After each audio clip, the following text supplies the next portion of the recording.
All right.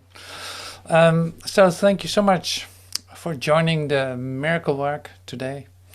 And it is interesting to see what is occurring. Like I was just say working on the videos for the incorruptible body of Wednesday. And you see we go through very specific themes at this point, which is beautiful. It's like you discover you have a choice. You don't know exactly what to choose because you have to be fully in the presence in order to know, and then you don't have to make a choice. So that's basically a very short way of saying it, what I discovered with looking at the videos again. But like there's a great provision to continue recognizing the truth of who we are by this amazing masterpiece. Like I use A Course in Miracles a lot at this point. Like it's an amazing masterpiece where I can have little parts of it say open up a whole new discovery for myself. That is so great. It's like it completely, whoa, there it is. First it was one word, and now it's like it's opening up and it starts to speak to me. This is so amazing, so beautiful. So the discovery with another word is then the awakening, and in the Course in Miracles, chapter 29 has the title, the awakening. So we dive into that a little bit today, but when I say a little bit, see it is really like what you recognize like as a fractal. Like you see one little thing, and when you take a good look at it, all is in there. And then, oh, there's another little thing, and what appears to be a little thing, and it becomes everything. You know, it's like it's opening up, because it's all the same. So it's all the same celestial formula, so to speak. It is the same celestial formula, but it's in every part of it. So it doesn't matter in which part I'm diving into, I will see the same, because it is the celestial formula that is behind all of that. Like you could say, there's grace. Every part of it is a manifestation of grace, of total splendor, the absolute beauty, and innocence. So that's great. If you read the book like that, then one lesson would be sufficient to be completely awakened, because everything is literally in every part of it. It is a whole idea. So that's a bit of the statement I am making right now. And you will discover. So it's a beautiful thing to discover that, because then you're very willing to open up the book and say like, okay, well, let's just read a line. Yeah, well, in this line, you will discover exactly the same. Or take one word in it and you probably have the same discovery. So since it is miracle work, I'm going to read a couple of lessons, review lessons. If I can find my little book here. Wait, it's right here, yeah. I only have 5 books here, but it's still a bit messy. So here, I'm going to help your mind to relax, so to speak, and get out of the way in terms of becoming open. This might really help.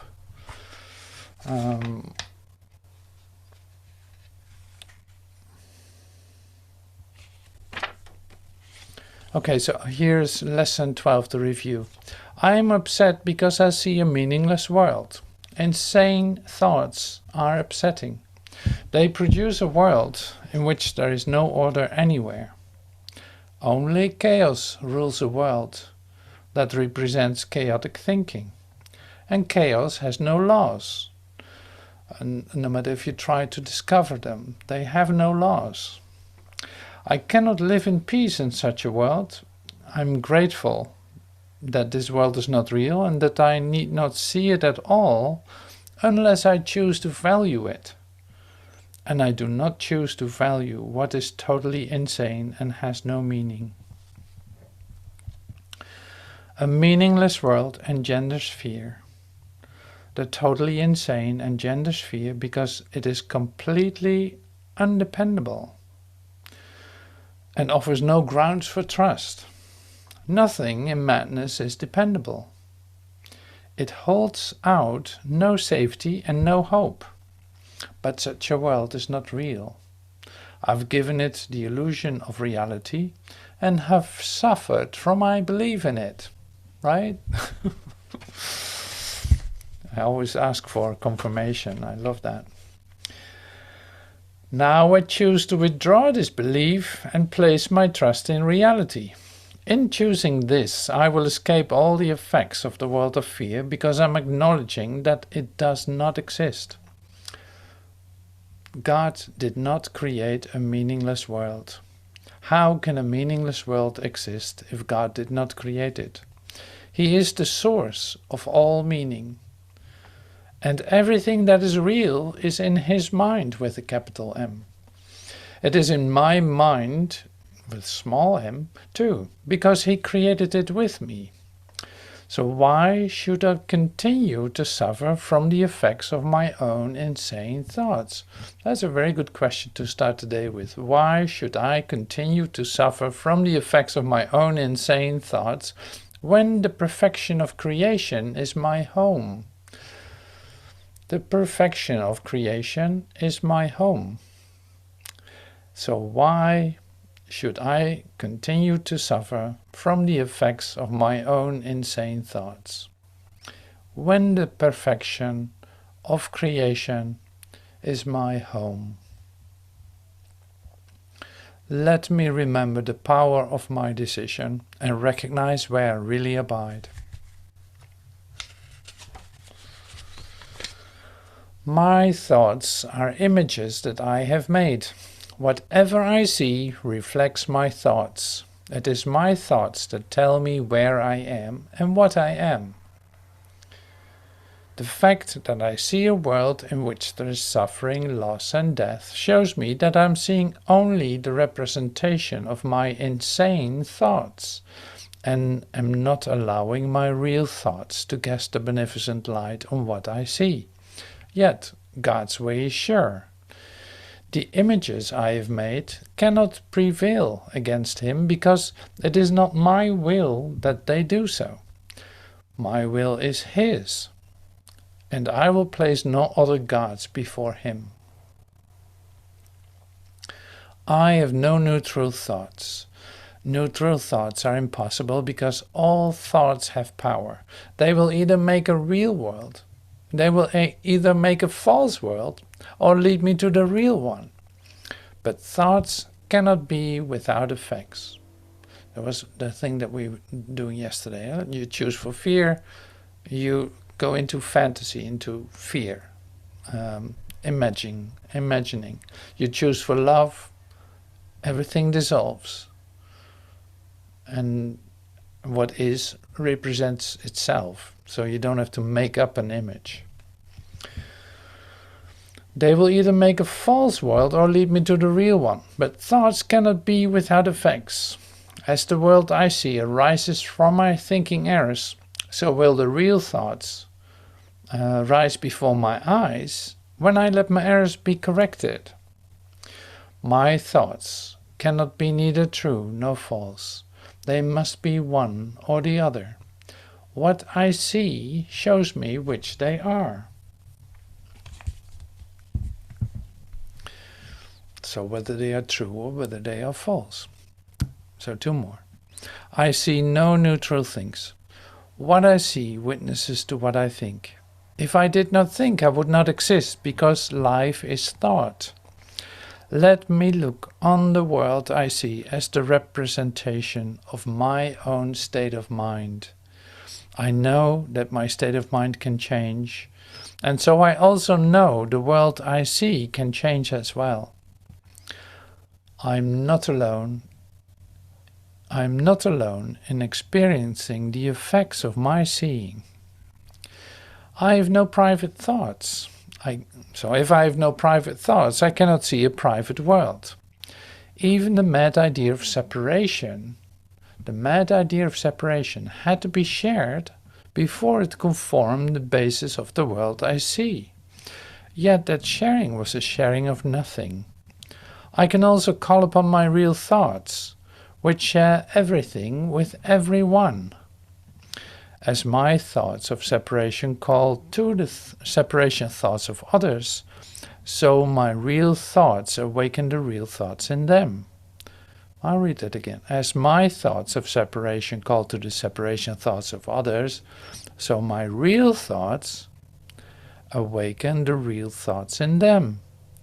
And the world my real thoughts show me will dawn on their side as well as mine. Okay, so that's a bit of mind gymnastics to start the day with, or to practice it in the middle of the night, whenever.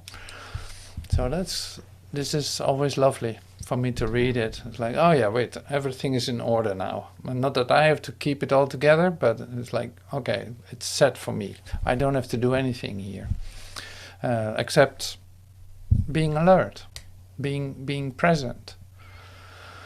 So this is a real exercise in becoming present, and becoming alert, and says in expectation. Like any moment, you can just have your experience of love, your experience of communication.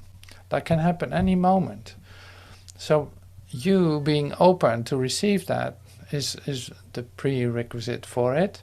And it will be given to you. So it's, for the rest, it's not your concern at all.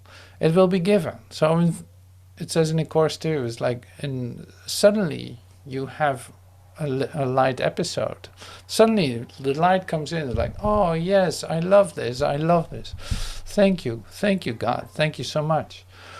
So that is a spontaneous occurrence. It just comes to you, because that can happen in that point.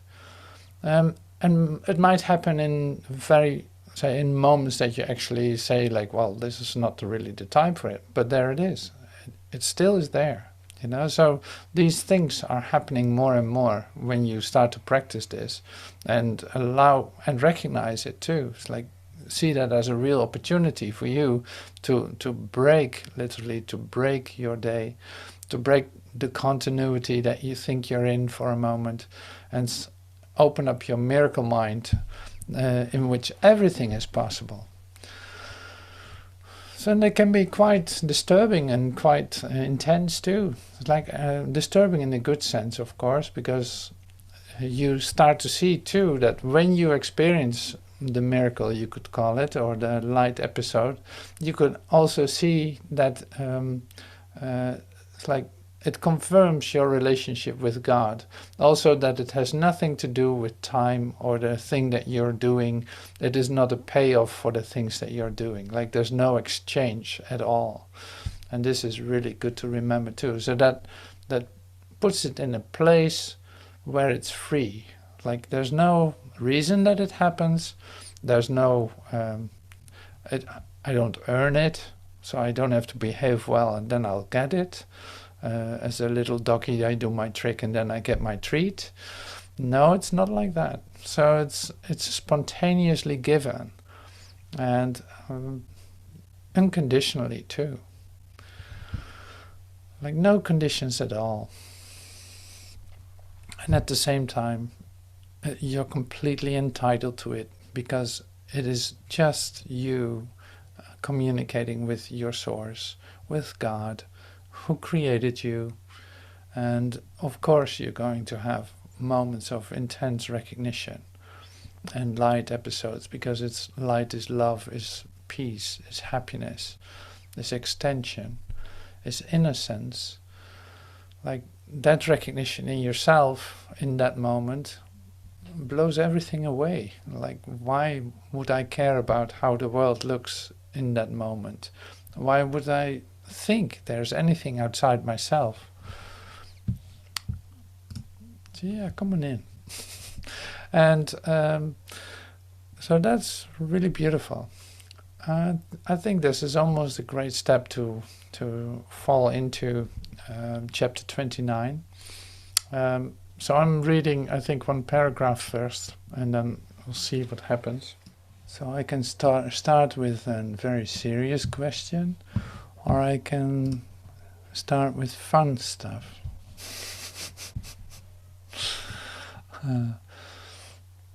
Okay, so let's start with a serious question, and why not? That's also very helpful at the same time.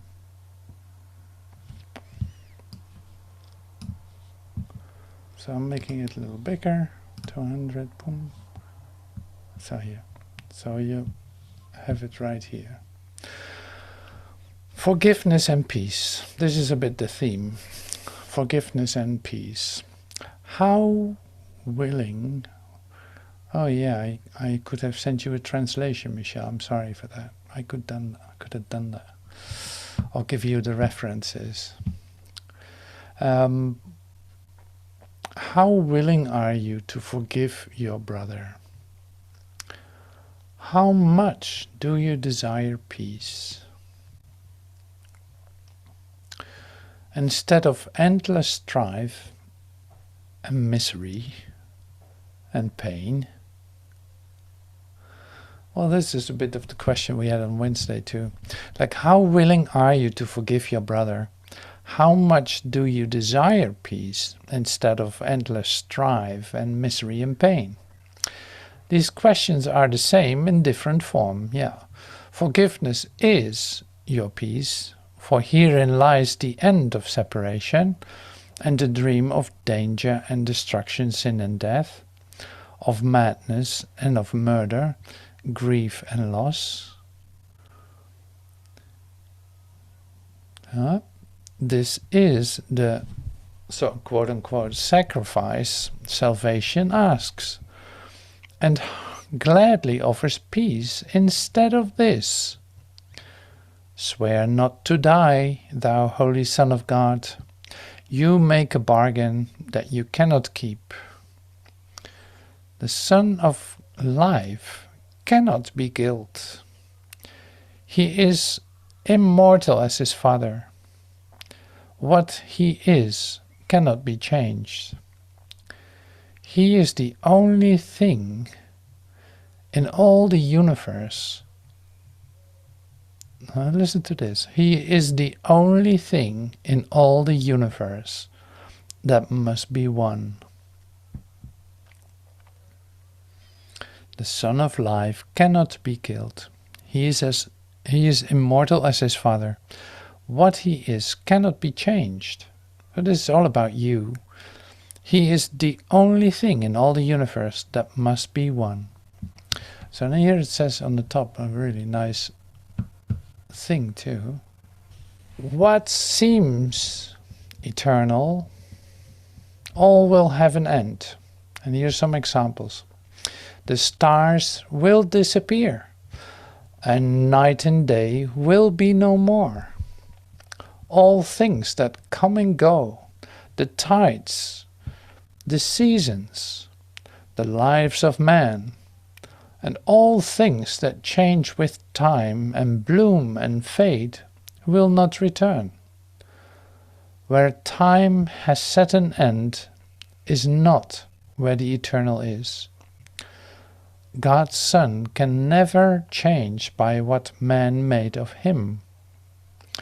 God's Son can never change by what man made of him. He will be as he was and as he is, for the time appointed not his destiny. Time appointed not his destiny, nor sets the hour of his birth and death.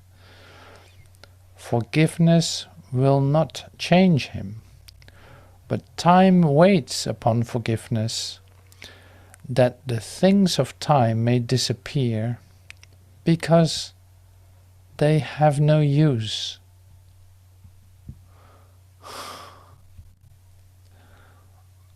So that's wonderful. I'll go back here. Forgiveness is your peace, for herein lies the end of separation and the dream of danger and destruction. Well, and all the other examples. This is the sacrifice salvation asks, and gladly offers peace instead. So, actually, I don't want to say too much about that. That speaks for itself. But what I love to bring you to now is this part. It's a bit more below.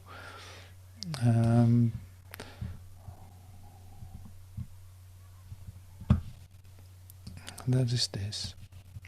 It's a real instructive part, the lingering illusion. So here I'm going to start H1. Seek not outside yourself, for it will fail and you will weep each time an idol falls. Heaven cannot be found where it is not, and there can be no peace excepting there. Each idol that you worship when God calls will never answer in his place. There is no other answer you can substitute, and find happiness his answer brings. Seek not outside yourself, for all your pain comes simply from a futile search for what you want, insisting where it must be found. What if it is not there? Do you prefer that you be right, or do you prefer that you be happy? Be you glad that you are told where happiness abides, and seek no longer elsewhere. You will fail. Okay, later on I will share one more paragraph of this. So seek not outside yourself. So I'll stop right here. Seek not outside yourself. And when I speak slowly, I think it helps to hear it, what it says. It's like, seek not outside yourself for happiness. It will not be there. So this is practice. This is what we do. This is practice. So we listen to music, or we read a little bit, and now I can be focused on who is here in the classroom, who is doing what, and all these things. And oh, look at that! There's a plane outside, and there's a lot of noise in the street, and all this stuff. In fact, missing the point of connecting with your inner being, coming into the peace, into the silence, giving yourself the opportunity to have a light episode, like giving the opportunity for God to come to you. Yeah, so all that is always say in the way, you could say, like all the distractions are in the way. It is very simple, but it's also very subtle. So the distraction is there, it's gone. Forget it. Your intention is to go within and be still. You have all the opportunities to receive light and love, and have that in your consciousness. So this is a practice that we do. So you gotta get used to that a little bit too. So the tendency, for instance, I speak from myself, sitting in the car with someone, the tendency to talk and share and blah blah blah, do fun things or whatever. Sure, well, I'm not saying you should not do that. That is just to become quiet where you are, and say, let those social laws go for a moment. Brings you back to yourself. Like, oh yeah, wait a minute. I actually don't have to say anything. I have the space to just enjoy my time here. So to come into a recognition more than anything else, like come into a recognition of the peace that passes understanding that is happening in me. So that's the same with responses. If I respond to everything that someone is saying, then I easily drift off in all kinds of directions in the conversation, thinking that I'm having a lively conversation with someone, but losing my peace, in fact. It's like confirming all kinds of nonsense.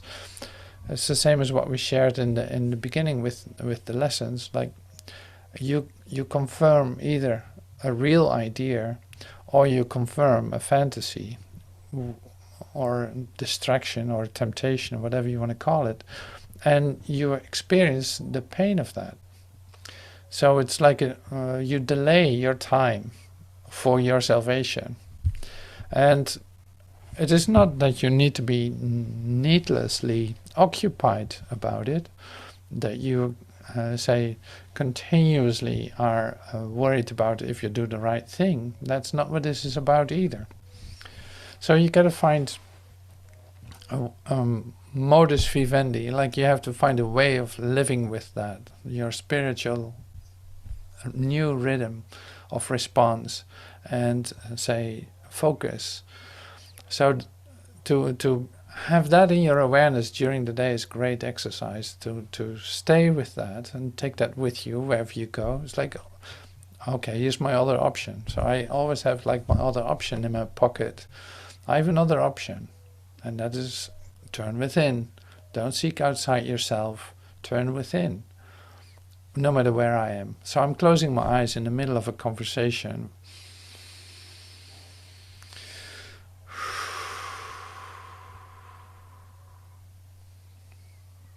And start to breathe.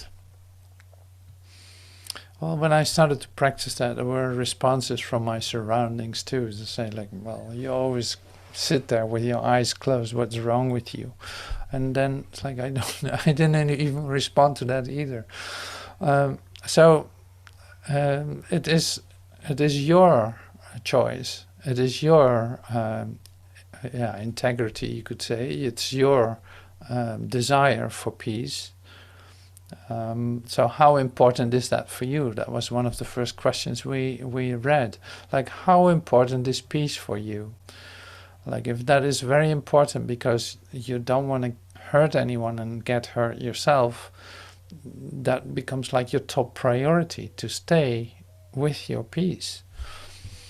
And knowing of like having suggested, just like I did, like having suggested that you have a choice in that you can always decide for yourself to do so, whether it seems to be socially acceptable or not, is completely up to you. Because in the end, like everything that is ephemeral, that changes, that is not continuous, eternal, you could say like, the heck with it. It's of course temporary use, sure, but it's like, the heck with it. It can never be a priority.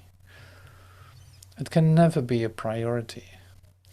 Because I discovered for myself that my eternal happiness is in me, and I can connect with it. There's no other place I love to hang out more. Like, there's no other place where I can receive that. Nothing that's presented in this world that I know so well is going to give me that. No body, no object, no circumstance, and no event, no all of this. It's like none of that will give me that. So it's always my choice to go, like, seek not outside myself, but to choose my own, for my own peace, to stay in communication with my own peace.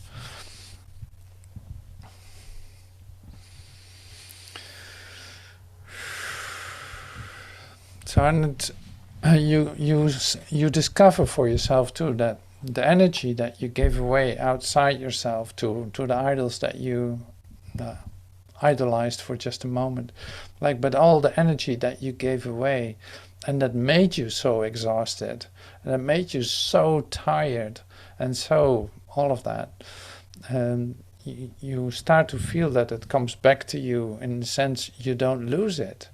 So that really feels like you're not tired. You're not going to be exhausted. You stay more in your energy, and you feel that is circulating through your system, instead of that you continuously, say, project it outward. So this is really the art of being, you could say. It's the art of coming into, I'm in the world but not of it, and I can choose my own reality continuously. When I do so, it affects everything. It affects the ones that I'm with. It affects my priority list, while doing so, it becomes even more a top priority. But purely from the love that you feel, or the completedness that you feel in receiving that. Well, let's see, is there more to share? There's something else. But it is given you to know the truth and not to seek for it outside yourself. No one who comes here must still have hope, some lingering illusion or some dream that there is something outside of him that will bring him happiness and peace. Well, let's be honest.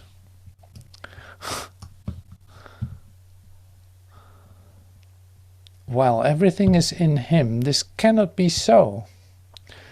And therefore, by his coming, he denies the truth about himself and seeks for something more than everything, as if a part of it were separated off and found where all the rest of it is not.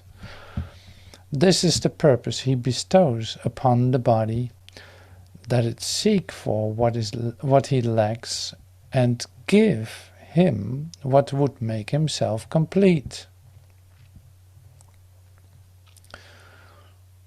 By his coming he denies the truth about himself and seeks for something more than everything, as if a part of it were separated off and found where all the rest of it is not. This is the purpose he bestows upon the body, that it seeks for what he lacks and give him what would make himself complete. Okay, so I'll continue reading. I love this. This is great stuff. And thus he wanders aimlessly about in search of something that he cannot find, believing him to be what he is not. The lingering illusion will impel him to seek out 1,000 idols and to seek beyond them for 1,000 more, and each time will fail him, all excepting one, for he will die and does not understand the idol that he seeks is but his death. Its form appears to be outside himself, yet does he seek to kill God's Son within and prove that he is victor over him. This is the purpose every idol has, for this the role that is assigned to it, and this the role that cannot be fulfilled.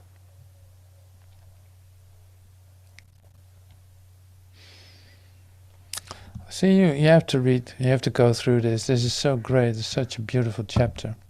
There's one more part I love to share. Oh yeah, this is great stuff. So this brings some clarity too. The fear of God, the fear of God is but the fear of loss of idols. It is not the fear of loss of your reality. But you have made your reality an idol. Just like we said in the lessons, like you have replaced reality with illusions you have made up. And started to see the illusions as your reality. So you see, the lesson that we read is actually completely in alignment with this. It is the same part of the fractal. But you have made of your reality an idol, which you must protect against the light of truth. So are you afraid that God takes away your idols? And all the world becomes the means by which this idol can be saved. Salvation thus appears to threaten life and offer death. It is not so. Salvation seeks to prove there is no death and only life exists. The sacrifice of death is nothing lost. An idol cannot take the place of God. Let him remind you of his love for you.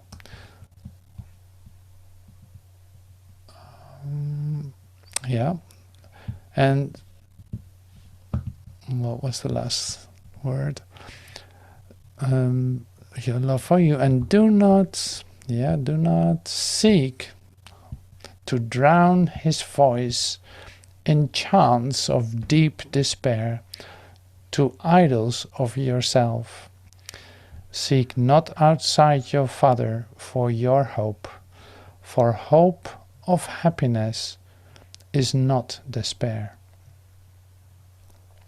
So bringing that back to the essentials that we read. So it's the fear of God. Like the fear of God is very familiar to everyone. The fear of God is but the fear of loss of idols. It is as if God is going to take something away from you. And of course that's not so. But you have made your reality an illusion, and you think you must protect it against the truth. So what I want to refer to is this. You see that when the light goes sit in the middle, when you experience, like we come together, using Saorj for one moment, we come together in a meeting. You feel that there's a presence, like a light frequency, or we come together here. You experience that there's something else going on. You cannot put your finger on it. Any kind of description is not it, and which is fine. So I call it a light frequency. You feel the kind of like the pressure of that too, and the pressure in the sense of it's really there. It's right here. So now the thing is then, and you might recognize this, in order for you, like you say, like, yes, I want to experience peace. Yes, that's why I'm here. Yes, sure, I want to do that. I love that. And of course, deep down is at the heart's desire, otherwise you would not be here. But on the superficial level, it might be a little different. It might be a bit of a battle too. Because like to completely let go of your idols and to completely say, come with open hands to your Father, you would be in an experience of love and extension in this moment, like literally as we speak. Otherwise you're in fact denying it. So that becomes very obvious if the light frequency increases, like if there's suddenly more light available, or you feel the so-called the pressure of it. And maybe you feel a little bit more fear of what the actual occurrence is that is taking place in the moment. You entering closer to the present moment, you feel like you want to check the parameter. You want to check if there's no landmines anywhere or any kind of fake news that might disturb this whole process. Like, it sounds almost too good to be true, or you might have doubts, or who knows what it is, how the resistance is manifested. But it is the fear of God, it's the fear to lose what you have, to lose your idols. Otherwise you would say jump right into heaven. You would just completely go into an experience. So of course inward, you go inward, you don't seek any of it, but you have the recognition of this present moment with the increase of the frequency of this coming together in the light with a common purpose, celebrating the love of our Father, for our Father, um, getting, say, ready to some ecstatic joy and limitless love to completely overwhelm you, you count your, yeah, you count your your blessings or whatever. No, it's not really your blessings that you call. You make sure, like, am I really going to do this? So this is really the moment of your ego death, if you want. This is the moment in which we die daily. And if you're not familiar with that, you probably didn't die.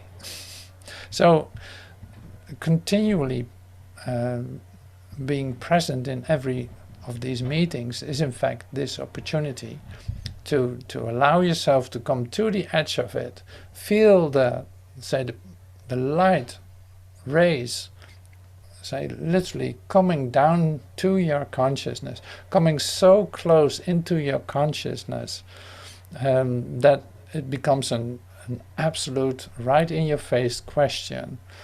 Do you want peace? Here it is. Here it is. So you can only answer this with your experience of yourself. You don't have to say yes or no. It's like, that's an inward matter. You open yourself up for it and receive it, or you deny it. This is the point. So you might feel that in this meeting or in any meeting that we come together, when the excitement starts to grow about what is possible, and you might see others around you becoming so happy for no reason that you want to jump right in too, but you don't know how to do that because you still hold a little bit your idols with you. It's like, well, can I take those with me, or do I need to do something? Do I really need to let them go, or can I just stick some in my pocket still, you know? So that is the absolute expectancy that is starting to grow in your consciousness, that you want to jump, you want to fly, you want to soar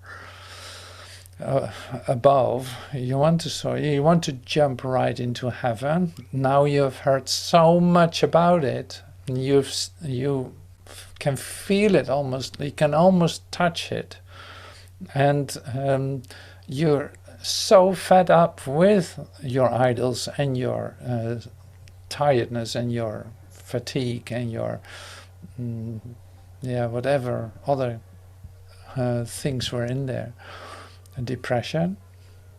You're so fed up with that it becomes, you come to the pivot point where you actually don't seem to have a choice anymore but to jump right into heaven. Well, this is the moment that we call, like, you die daily to be reborn in spirit, to be reborn in your happiness. So that's happening right now.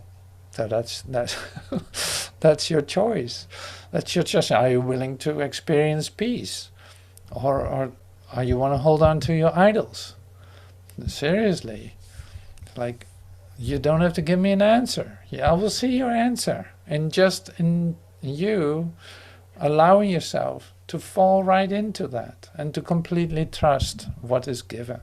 See, you don't have to trust me, but what I'm sharing, like what I share, where that comes from is the place that you can completely rely on. There's no threat whatsoever in any of that. There's only the most gentle invitation to return back to where you never left. So talking about familiarity, like, this is really your familiar place. That's where you're going to return to, because you never left. It's a journey without distance, remember? It is happening in you, but it also was successful and it worked. So it's admitting the futility of choice. It's admitting the the hopelessness of idols, of things that you think you want, that you still want to get out of your dream, out of your world, that you're looking for outside yourself. And the only question is then, did you have enough pain? Yes or no? If it is yes, you had enough pain, well then it's really easy. If you're not sure if you want to let go of this, then that's your choice. So anyway, that's been given here in this chapter 29. So that's been given also then in the review lessons that we read. Let me take it one more, because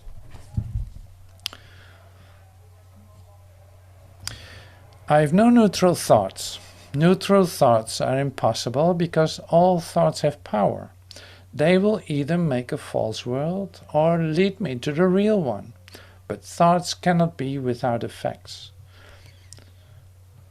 As the world I see arises from my thinking errors, so will the real world rise before my eyes as I let my errors be corrected. My thoughts cannot be neither true nor false, they must be one or the other. What I see shows me which they are, like what I see, but also what I experience will tell me of that. If I allow myself to go within and let my errors be corrected, like I must have been insane to idolize something outside myself to make myself complete, I must be insane. So I'm allowing that correction to take place, and I go within to receive like what is already mine.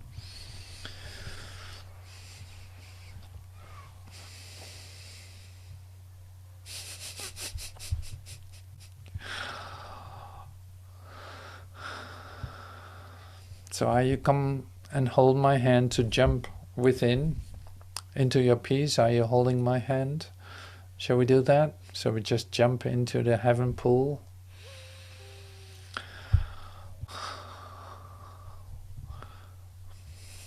Great. That would be so great. Why not? See, but the thing is to be serious about it. The thing is that you decide that continuously. You know this by now. And that this is really something to take a look at. You know, it's really something to take a look at. So, and also to practice, like I said. So the more sitting in the car, for instance, having no conversation, just taking time to go within and stay connected, or come into your recognition of yourself, no matter where you are. So that becomes a whole different experience that will already, say, transfigure your world too. So that is practice. All that helps to get out of this amazing, amazing in the sense of amazingly insane system that you believed that you needed in order to exist.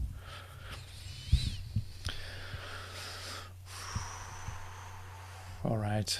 Well, thank you so much for your participation here, for your presence. Thank you for that. That's really, really beautiful. You didn't walk away. You didn't turn it off. You're still here.